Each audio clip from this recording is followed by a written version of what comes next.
Hi guys, welcome back to my channel. My name is Sarah and this is Sarah Watches Stuff. And I just watched the sequel, the second movie, Ready or Not 2 last night. We were streaming it. I actually wanted to see it in theaters, but I don't know if you guys have noticed that some movies are literally in the theater for a week and then they're gone. And so we have been prioritizing the movies that we are like really dying to see in person in the theater. And then everything else just kind of falls away. And I was very surprised that it was already streaming, but I think just time just flies really fast. So the first movie, quick synopsis, is this young lady is engaged to a very high profile, very rich dude. They decide to get married. He asks her to get, proposes or whatever. And they go to like the wedding day. I can't even remember now. I'm sorry, my memory is horrible. Because I didn't rewatch the first one before we watched the second one last night. But they end up at his family's estate for their wedding dinner. I don't know if it's the rehearsal dinner or they've already been married, but it's very close to the actual wedding day, if it's not on the wedding day. And basically, she finds out during this time that they are in a satanic cult. They worship Satan, and she is now to be sacrificed. And so she pulls a card to play this game, and it's hide and seek. And so the rule is if she's alive by dawn, she survives. If she doesn't survive by dawn, the family wins with, the Dark Lord. But if she wins and they don't, they explode. So at the end of the movie, they have exploded. She's sitting outside the estate. She's covered in blood. She's had horrible things happen to her. She gets taken to the hospital. And then now the second movie is, it shows her like sitting on the front steps of the estate, smoking a cigarette, covered in blood. And then you see her, get into the ambulance. And they didn't think that she would be that she would survive. And she does. So she's in the hospital. And obviously, if her whole family that she just married into has passed away, like their bodies, there's a fire, there's explosions, there's like 2 dead bodies that they did find in the home.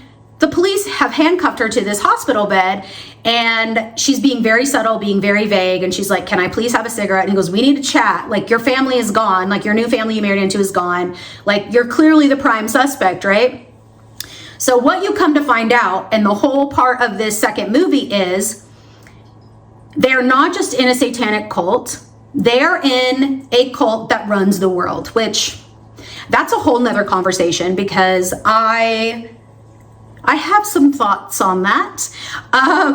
And so we'll just push that to the side for now. But basically there are 6 high profile, extremely rich families in all of the world that hold a council and they make decisions on everything. So the very intro scene with these other 6 families, not the one that blew up in the first movie, but now that they're introducing in the second movie, is him picking up the phone. He's watching the news during a war and he goes, we're ready for the ceasefire. And he hangs up, and then it's like breaking news, we're in a ceasefire. So it's showing how much pull, how much control they have over the world, these 6 families. Now, out of these 6 families, there's one head seat that's in charge, and they make the final decisions. Well, it starts getting passed around that the bride of this family survived, which means the family died, which means there's a new seat to be taken. So the whole premise of this second movie, the sequel, is all of these families now coming together for a council. And they have this meeting and they give all the rules, and it's like, hey, you're going to be hunted. Same rules apply. If you live till dawn, you're good to go. If you don't, then whoever kills her takes the high seat. Now, if she lives, she gets to take the high seat. And she's like, but what if I don't want to worship Satan? Like, what if I don't want to sell my soul to the devil? And he's like, well, you don't have a choice. So there are some twists, and I'm not going to give that away. But, I mean, I kind of knew from the first movie that, I will say right now, there is a spoiler coming in the next 3 seconds. She survives. One new thing in this one new twist is her sister gets involved. So in the beginning, in the first movie, she tells her fiance, I am the only family member left. I don't have any family. And that's part of why he chose her. So now her sister shows up at the hospital, and so they have to be hunted together. So there's a secondary storyline where they are talking about their life. The older sister has left the younger sister and abandoned her. So they have this side story of them becoming sisters again and working through that at the same time that they are running from these 5 or 6 families. It's actually hilarious. It's dark comedy to me. I was laughing throughout the whole movie. Some rules that they have to follow. First of all, Elijah Wood is like the runner of this game, and he was cracking my shit up. My God, his huge headdress, I just don't even know. It's just freaking hilarious. I think he was like the perfect person to play that. And I don't think any of you guys that are watching this even know me, but he was my crush as a child. And I actually tried to call him on the phone from a phone book when I lived in Virginia. So like 1993, I was trying to call Elijah Wood. Anyway, so he's telling them the rules. Council members cannot kill other council members. You can only kill the girl you're hunting. Well, come to find out, you can actually kill family members, which I thought that was one thing that was kind of weird.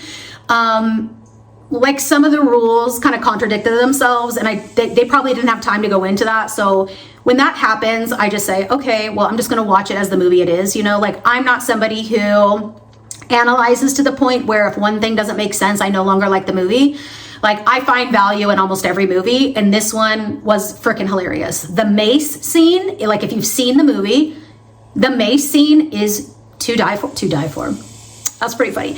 I mean, I was cracking up. The choice of song. Anyway, it was just fabulous. So it's basically, they're being hunted on this big estate.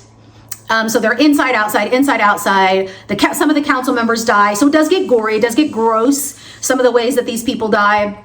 Family members kill each other. But one of the other rules is, if the head of household dies hunting this woman and her sister, then the next person down has to sign their name in blood to the Dark Lord, the devil, and they have to jump in and start fighting. So there's some funny twists with that, but there were a couple rules that I don't know, that like I said, they just contradicted each other.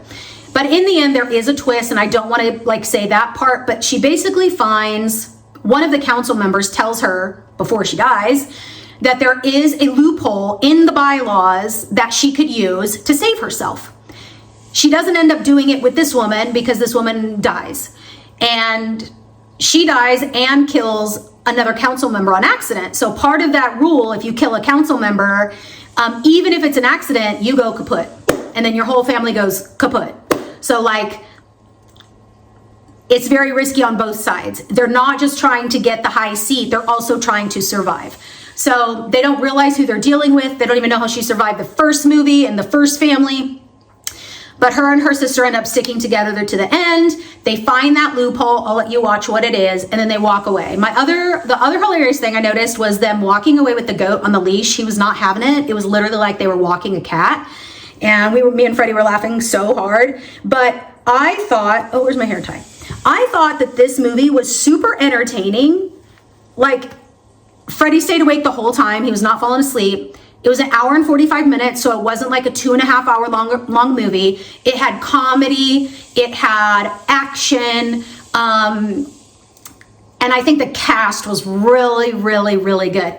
Honestly, it was very 90s nostalgic to me because of the choice of actors in the movie. I don't think they have it open for a third, and I don't think they should. I think sometimes they push these sequels too far.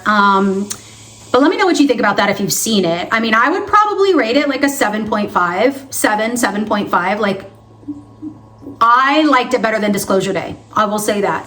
I talked to my friend too about Disclosure Day, and like she felt kind of the same way. If you haven't watched that video, let me know what you think about it if you watch it, because I really felt like the actors were so good on that one, but the writing made them look amateur. It made them look amateur. This movie, though it is a dark horror comedy horror movie. I still think the writing was incredible compared to Disclosure Day. I think the twists were great. Even if I knew that they were going to survive, like, I liked seeing the little twists, even if you could guess them. The action was good. There was always something to look at. And it wasn't straight gore all the way across, which I like. I need like a break from that. And I thought they did a really, really good job. Like, I would watch that movie again. I thought it was fabulous. The music was great. Cinematography was great. Like I said, like, I don't really have too many complaints other than some of the rules contradicted themselves.